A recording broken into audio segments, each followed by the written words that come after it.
Good afternoon, my name is Sophie, and I'm excited to summarize what I've been working on for you today. I also want to warn you that some of my artwork focuses on sexual violence, and so this is an official trigger warning. I've been hearing stories a lot from people I know about sexual violence. I was finishing up college during the Me Too movement, so sexual violence was sort of in the air as a topic.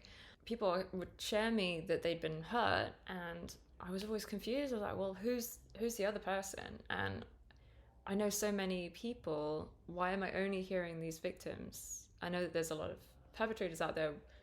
Why am I only hearing this side? So as part of this MA, you have to create a sustained practice and a series, like a set of ongoing research, essentially.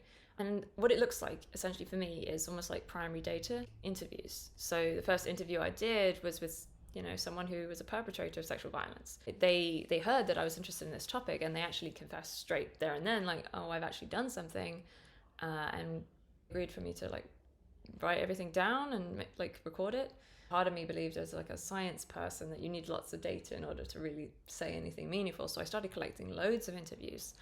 Old people, young people, all different kinds of race, sexual orientation, and gender were included. So I used lots of different ways to talk to people about this topic. I used a Google Voice number, I had calls, posted QR codes in surveys, in bathrooms. I spoke to people in person, found people through friends of friends who would reach out to me, people who are in AA. So I talked to victims and perpetrators.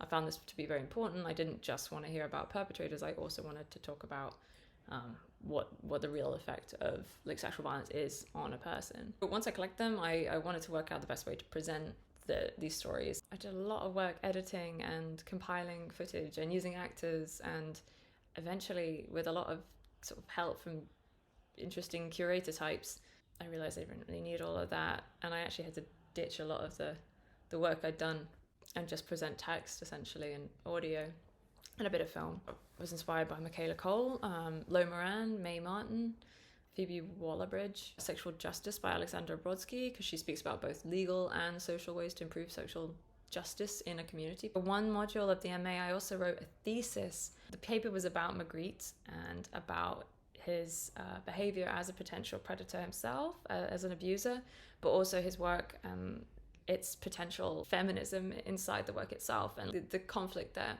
between a man who is of his time and also creating work that is extremely beautiful, in my opinion. I did this project for myself.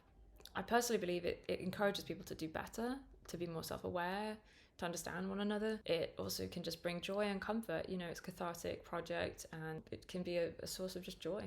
I really hope that anyone who sees my work who has been hurt can find answers to the questions of why, and learn from other victims, essentially, and how they got justice, how they learned to thrive through the trauma. A lot of the people I spoke to actually did get justice for themselves. The stories I've collected touch on the intersection of race and sex and power and these dynamics, and I think they're really interesting and important to explore. The truth of those people's stories is just presented, and I think that is important. I also think people who have been perpetrators who witness this work, and I know that some already have, is an interesting moment because it's a self-reflective moment for them.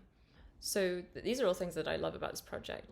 Seeing my work is really an entrance into another person's mind, the mind of two different, very opposing sides, it would seem, but there's actually a lot of nuance in there that I think is interesting. And I think my favorite moments during this project when people told me they had never been able to speak about the topic before, and that they were going to go get therapy. And yay. My final question is for you. What would you do differently, and what would you keep the same if you were doing this project? And also, what question would you ask if you were going to ask 28 random strangers something very personal?